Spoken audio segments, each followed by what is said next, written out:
Hello friends, study with BH classes में आपका बहुत बहुत स्वागत है। आज से हम सामान्य भूगोल के बारे में पढ़ेंगे। तो स्टार्ट करते हैं आज का वीडियो। उत्तरी ध्रुव क्या होता है, सबसे पहले ये देखेंगे। जो ध्रुव तारा होता है, ध्रुव तारा आर्कटिक महासागर के जिस बिंदु पर अपनी किरणों द्वारा 90 डिग्री का कोण बनाती है वही बिंदु उत्तरी ध्रुव कहलाता है ना। उत्तरी ध्रुव होता है, ठीक है। उत्तरी ध्रुव पर तुलनात्मक रूप से दक्षिणी ध्रुव की अपेक्षा अधिक तापमान रहता है। इसके निम्न कारण है। उत्तरी ध्रुव की अवस्थिति समुद्र तल पर है, जबकि दक्षिणी ध्रुव समुद्र तल से 2.8 किलोमीटर अधिक ऊंचाई पर है। दक्षिणी ध्रुव के पास हिम की उपस्थिति अधिक है। ऐसी स्थिति में वहां एल्बिडो की दर अधिक है। एल्बिडो आप कमेंट करके बताइए क्या होता है। ये मैं पहले क्लाइमेटोलॉजी वाले सेक्शन में पढ़ा चुका हूं। हम जानते हैं कि दोनों ध्रुवों पर 6 माह के दिन और 6 माह की रात होती है, परंतु वास्तव में उत्तरी ध्रुव पर दिवस की लंबाई 186 दिन है, जबकि दक्षिणी ध्रुव पर लंबाई 179 दिन है। अब हम देखेंगे एक्सिस क्या होता है, अक्ष क्या होता है। अक्ष, एक्सिस, दोनों ध्रुवों के मध्य के न्यूनतम दूरी को, जो दोनों ध्रुवों के मध्य की न्यूनतम दूरी को अक्ष कहते हैं। इसी अक्ष के सहारे पृथ्वी घूर्णन करती है, घूर्णन गति करती है। पृथ्वी की घूर्णन गति सर्वाधिक विषुवत रेखा पर होती कितनी होती है, 1670 किलोमीटर प्रति आवर। कर्क और मकर रेखा पर कितनी होती है, 1533 किलोमीटर प्रति आवर। और आर्कटिक और अंटार्कटिक पर कितनी होती है, 665 किलोमीटर प्रति आवर। ध्रुव पर ये 0 किलोमीटर प्रति आवर घंटे हो जाती है, मतलब ध्रुव पर नहीं होता है। यही कारण है कि पृथ्वी की आकृति जियोइड है, जियोइड है ना। अर्थात इसका विषुवतीय क्षेत्र उभरा हुआ तथा ध्रुवीय क्षेत्र चपटा है ना। इस तरह की, ठीक है। अब हम आगे की चीजों को देखते हैं। आपको ये भी पता होगा कर्क रेखा 23.5 डिग्री नॉर्थ होती है ना। नॉर्थ कर्क रेखा होती है और साउथ में अगर चले जाएंगे तो ये मकर रेखा होती है। आर्कटिक रेखा 66.5 डिग्री नॉर्थ होता है और अंटार्कटिक वृत्त होता है, ये साउथ में होता है 66.5 डिग्री। दिन और रात की घटना घूर्णन का परिणाम है, परंतु दिन और रात की अवधि परिक्रमण के कारण देखी जाती है। जैसे जैसे हम ध्रुवों की ओर बढ़ते चले जाते हैं, दिन तथा रात की अवधि के साथ साथ परिक्रमण की भूमिका बढ़ती चली जाती है और ध्रुवों पर केवल परिक्रमण की भूमिका देखी जाती है। पृथ्वी अपने घूर्णन में 23 घंटे 56 मिनट का समय लेती है। इसी समयावधि को नक्षत्र दिवस संकल्पना कहा जाता है।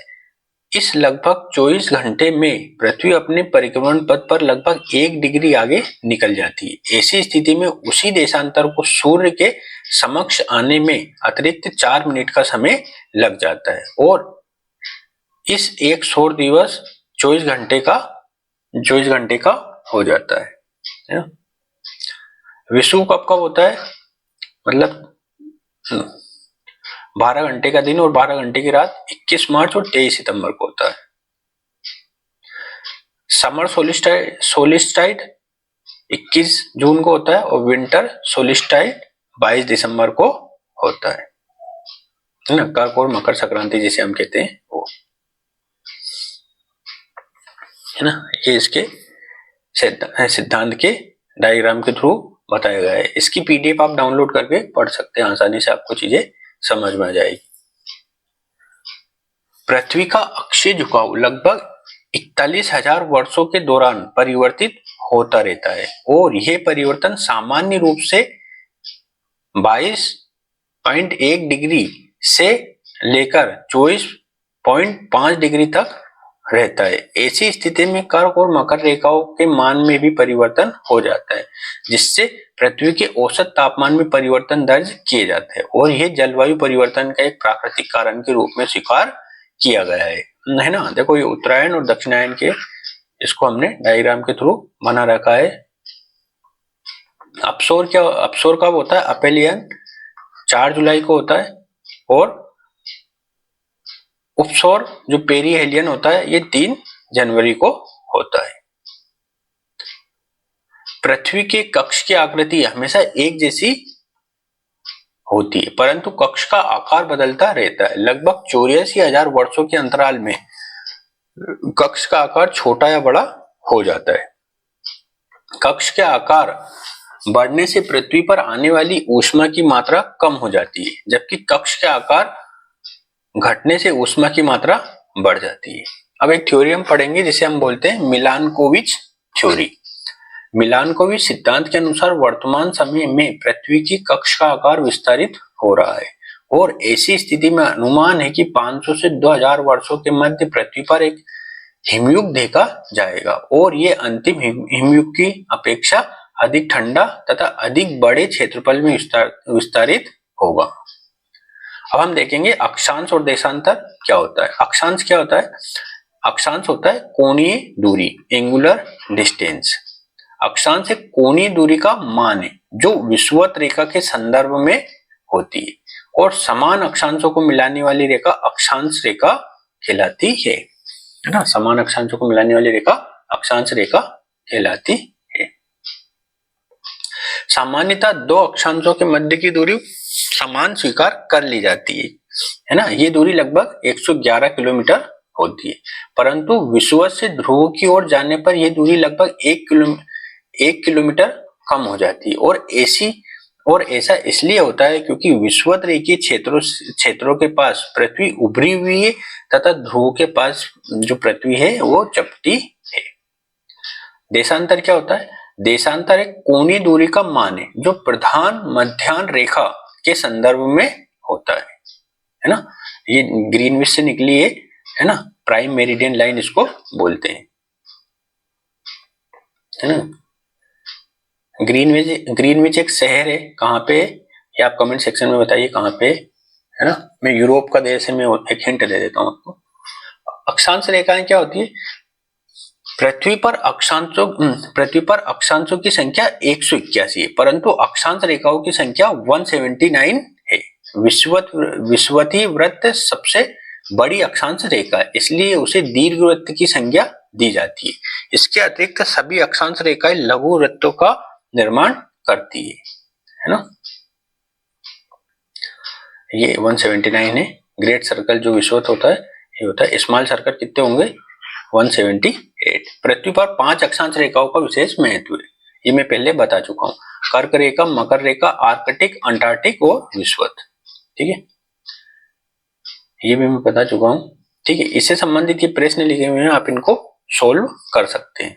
ठीक है, और किसी देश का अक्षांश देशांतर पता हो तो वो हम उससे टाइम भी पता कर सकते हैं, है ना। अब हम देखेंगे देशांतर रेखा है। पृथ्वी पर कुल 360 देशांतर रेखाएं निर्धारित की गई है, क्योंकि प्रत्येक 1 डिग्री पर एक देशांतर रेखा का निर्धारण किया जाता है। प्रत्येक देशांतर रेखा अपने विपरीत के देशांतर रेखा के साथ मिलकर देशांतरी वृत्त का विकास करती है। जैसे कि 0 डिग्री देशांतर रेखा 180 की रेखा के साथ मिलकर एक वृत्त का विकास करती है। ऐसी स्थिति में कुल देशांतर वृत्तों की संख्या 180 हो जाती है। प्रत्येक देशांतरी वृत्त एक दीर्घवृत्त होता है। नंबर ऑफ ग्रेट सर्कल कितने हो जाएंगे इस तरह? 181। दो देशांतर रेखाओं के बीच की दूरी हमेशा एक नहीं होती है। विषुवतीय क्षेत्र में यह दूरी सार्वधिक होती है, और ध्रुव पर जाने पर यह दूरी शून्य हो जाती है। विषुवत रेखा पर दो देशांतर रेखाओं के बीच की दूरी 111.3 किलोमीटर होती है। कहाँ पे? विषुवत रेखा के मध्य। ठीक है, वास्तव में अक्षांश और देशांतर रेखाओं की भूमिका पृथ्वी पर अवस्थिति ज्ञात करने में होती है ना। लोकेशंस फाइंड करने में अक्षांश और देशांतर का प्रयोग किया जाता है, इसलिए देशांतर रेखाओं को मिनट में विभाजित किया जाता है ना। ये इसी के आधार पर ये प्रश्न दिया है, आप इसको आराम से डाउनलोड करके देख सकते हैं और खुद भी सोल्व कर सकते हैं। ठीक है, जैसे पृथ्वी GMT से 5.5 घंटे आगे है, है ना, ग्रीनविच मेरीटाइम टाइम से वहां पे अगर 12 बजते हैं तो भारत में 5:30 बजते हैं, है ना। तो आप इस आधार पर चीजें निकाल सकते हैं। अब हम देखेंगे प्रामाणिक समय रेखा क्या होता है। क्योंकि प्रत्येक देशांतर रेखाओं का अपना स्थानीय मान होता है और किसी भी राष्ट्र का देशांतरी विस्तार इतना अधिक होता है कि वहां प्रशासनिक सुविधाओं के लिए प्रामाणिक समय रेखा का निर्धारण करना पड़ता है। वैश्विक स्तर पर प्रामाणिक समय रेखा 0 डिग्री देशांतर को मानी गई है, जबकि भारत में प्रामाणिक समय रेखा 82 82.5 ईस्ट के रूप में स्वीकार की गई है। यह रेखा वर्तमान समय में मिर्जापुर से गुजरती हुई स्वीकार की गई है। भारत के पूर्वी और पश्चिमी देशांतर के मध्य लगभग 2 घंटे का अंतर पाया जाता है। ऐसी स्थिति में भारत में 2 समय क्षेत्रों की मांग की जा रही है। आपको ये भी पता होगा कि विश्व को कुल 24 समय क्षेत्रों में विभाजित किया गया है, मतलब 24 जोन्स में डिवाइड किया गया है। अगर भारत में 2 समय क्षेत्रों का निर्धारण कर दिया जाता है तो पूर्वोत्तर राज्यों तथा पूर्व राज्यों के लिए IST फर्स्ट तथा पश्चिमी राज्यों के लिए IST सेकेंड का निर्धारण किया जाएगा।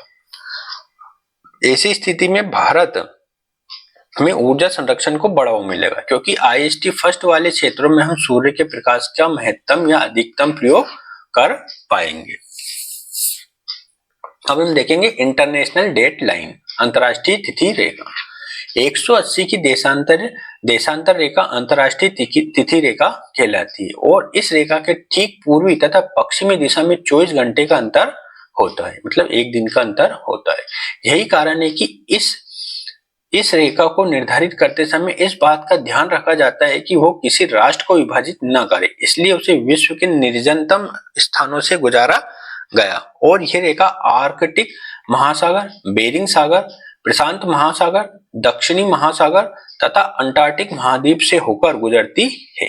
इसके बावजूद इसके मार्ग में कई द्वीपीय राष्ट्र आ रहे थे, इसलिए इसे 8 बार अपनी मूल दिशा से मोड़ दिया गया है। 8 बार इसे अपनी मूल दिशा से मोड़ दिया गया है ना। इसके एग्जाम्पल लिखे हुए हैं। कर्क रेखा पर उपस्थित अगर आप देखेंगे ट्रॉपिक ऑफ कैंसर पर कौन कौन से देश है, अगर आप मैप में देखेंगे तो मेक्सिको मिलेगा आपको, पश्चिमी सहारा मिलेगा, मोरिटोनिया मिलेगा, माली मिलेगा, अल्जीरिया, लीबिया, मिस्र, सऊदी अरब, UAE, Oman, Bharat, Bangladesh, Myanmar, चीन और ताइवान देश आपको मिलेंगे। भारत में कौन कौन से प्रदेश मिलेंगे?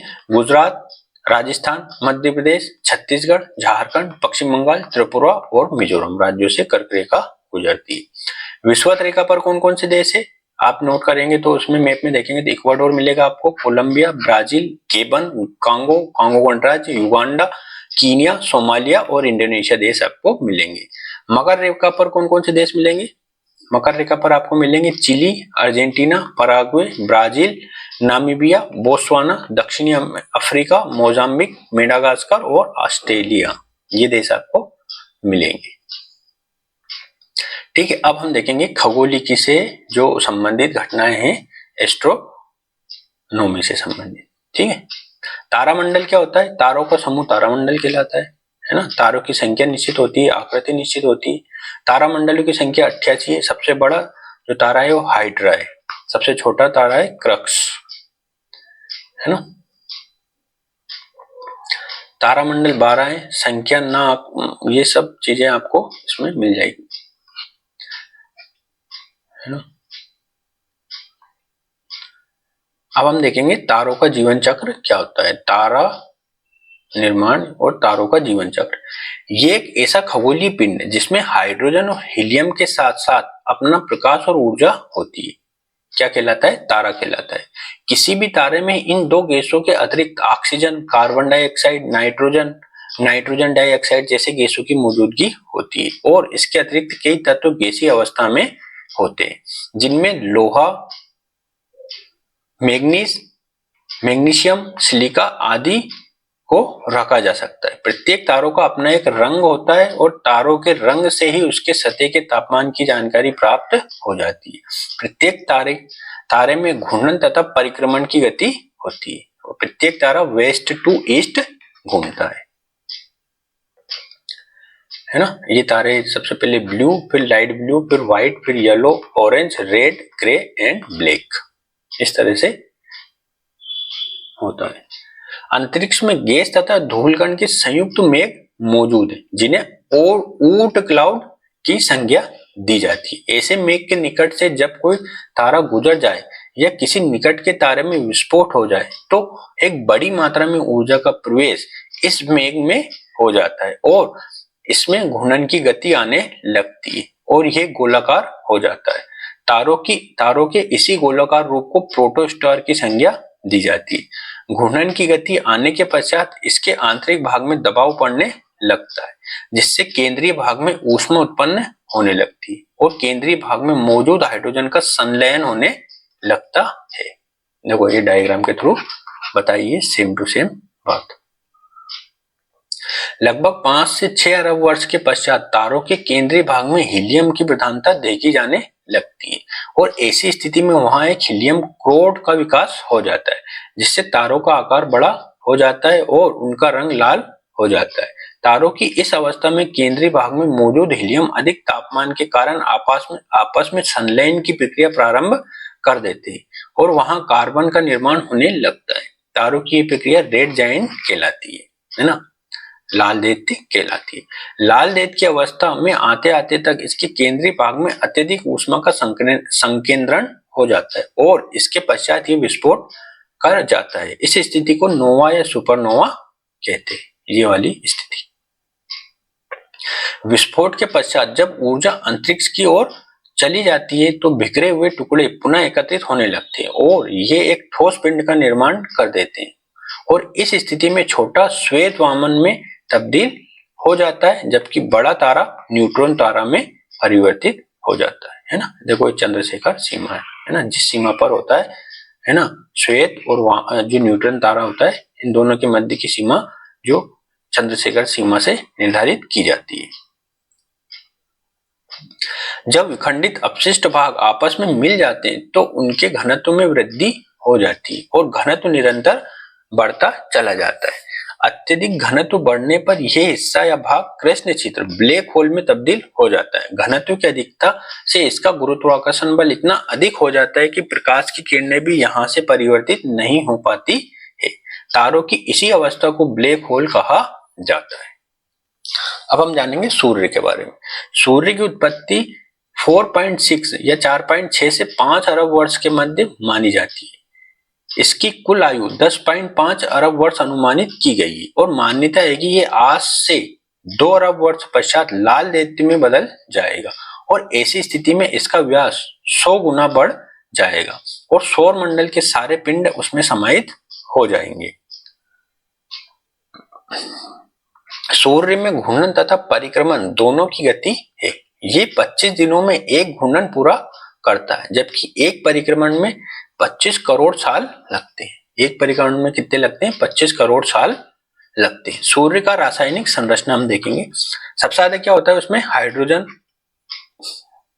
लगभग 73.46%, हीलियम 24.85%, ऑक्सीजन 0.77%, कार्बन 0.29%, नाइट्रोजन भी 0.29, नियान 0.21, आर्गन 0.16 और सिलिका या सिलिकॉन 0.07% होती है ना।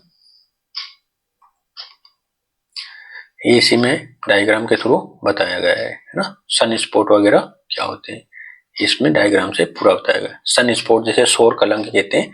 सौर कलंकों की संख्या बढ़ने का तात्पर्य यह है कि सूर्य की सतह ऊष्मा के विकिरण की मात्रा बढ़ जाती है और ऐसी स्थिति में विकिरण ऊष्मा अधिक मात्रा में पृथ्वी के वायुमंडल तक पहुंचती है जिससे पृथ्वी के वायुमंडल का ताप अधिक हो जाता है। प्रत्येक 11 वर्षों के चक्र में सौर कलंकों की संख्या घटती और बढ़ती रहती है ना। अब ये हम ग्रहों के बारे में जानेंगे। आंतरिक ग्रह क्या होते हैं, बाह्य ग्रह क्या होते हैं, गैसीय ग्रह क्या होता है, हिम ग्रह क्या होते हैं, है ना, कुइपर बेल्ट, ये सब चीजों को हम धीरे धीरे जानेंगे थ्योरी के थ्रू। पहले कुछ चीजें देख लेते हैं ग्रहों के उपनाम तथा उनके कारण क्या होता है। सबसे गर्म ग्रह कौन सा होता है? शुक्र होता है। इसका कारण क्या है? कार्बन डाइऑक्साइड की मोटी परत इस पर पाई जाती है। सबसे चमकीला ग्रह कौन सा होता है? सबसे चमकीला ग्रह होता है शुक्र ग्रह। प्रकाश के अधिक मात्रा में परावर्तन के कारण होता है।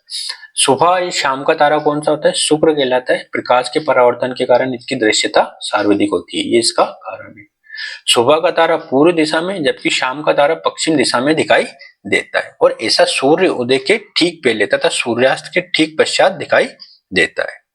सर्वाधिक दैनिक तापांतर वाला ग्रह कौन सा होता है? बुध होता है। ठीक है, इसके दिन का तापमान 350 डिग्री सेल्सियस और रात्रि का -150 डिग्री सेल्सियस तक पहुंच जाता है। इसका कारण क्या है? इसकी घूर्णन की गति अत्यधिक कम है और 4222 घंटे में एक घूर्णन पूरा करता है ना। एक प्रमुख बिंदु, घूर्णन गति के धीमी होने के कारण ऊष्मा के अवशोषण तथा ऊष्मा के विकिरण की अवधि बढ़ जाती है अगर घूर्णन गति कम होती है तो। स्टैंडिंग ग्रह कौन सा होता है? खड़ा ग्रह जैसे हम बोलते हैं बुध होता है क्योंकि इसका अक्षीय झुकाव 0 डिग्री सेल्सियस होता है। लेटा हुआ ग्रह कौन सा होता है?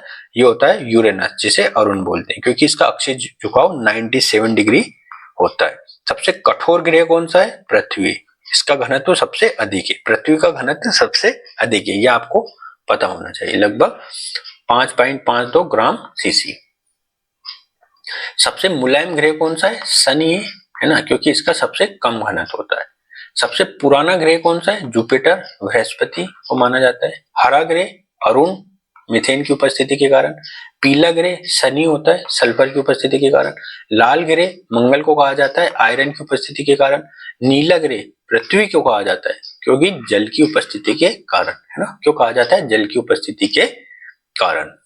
ठीक है, अब हम जानेंगे चंद्रमा के बारे में। चंद्रमा दीर्घवृत्ताकार कक्ष में पृथ्वी का परिक्रमण कर रहा होता है और चंद्रमा की ऊपरी सतह ठोस होती है और वो कृष्ण कहलाती है, परंतु आंतरिक भाग में जाने पर मैग्मा की उपस्थिति पाई जाती है। समय समय पर यह मैग्मा ज्वालामुखी क्रिया के रूप में बाहर निकलता है, जिससे चंद्रमा की ऊपरी सतह समतल रूप में नहीं पाई जाती। चंद्रमा पर सबसे लंबी पर्वत श्रृंखला मोटस रॉक्स है, जिसकी लेंथ है 750 किलोमीटर। सबसे ऊंची चोटी माउंट न्यूगस हाइट है, ये 4.7 किलोमीटर है। चंद्रमा की गुरुत्वाकर्षण शक्ति पृथ्वी के मुकाबले छठवां हिस्सा है, 1/6 है। यही कारण है कि अत्यधिक विरल वायुमंडल पाए जाते हैं यहाँ पे। यहाँ वायुमंडल में मौजूद गैसों में क्रमशः argon, helium, neon, sodium, potassium, hydrogen आदि पाई जाती है। चंद्रमा की घूर्णन तथा परिक्रमण गति एक है और इस कारण चंद्रमा का एक ही पृष्ठ पृथ्वी से देखा जा सकता है। ये स्थिति इसकी है।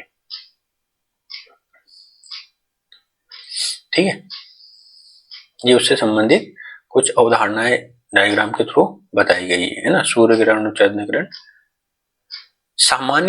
सामान्य रूप से एक वर्ष में 24 से 25 पूर्णिमा तथा अमावस्या की कुल संख्या होती है ना। 24-25 पूर्णिमा तथा अमावस्या की कुल संख्या होती है, परंतु एक वर्ष में ग्रहण की संख्या 4 से 7 के मध्य होती है। ऐसा इसलिए होता है क्योंकि तीनों पिंड है ना, सूर्य, पृथ्वी और चंद्रमा पूर्णिमा या अमावस्या की स्थिति में एक सीधी सिजगी जिसको बोलते हैं रेखा में नहीं होते, क्योंकि चंद्रमा के परिक्रमण पथ का झुकाव बदलता रहता है ना। इसलिए सूर्य ग्रहण, चंद्र ग्रहण हर अमावस्या पूर्णिमा को नहीं होते।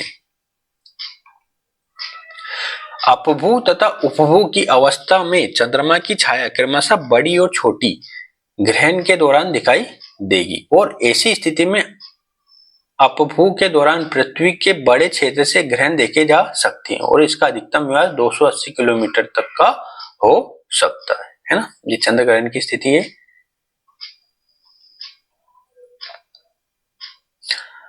ना। अब हम प्लेटों के बारे में जो भूगोल की जो अगला कॉन्सेप्ट है उसके बारे में अगले वाले वीडियो में जानेंगे। तो आज का वीडियो यहीं समाप्त करते हैं। वीडियो देखने के लिए बहुत बहुत धन्यवाद।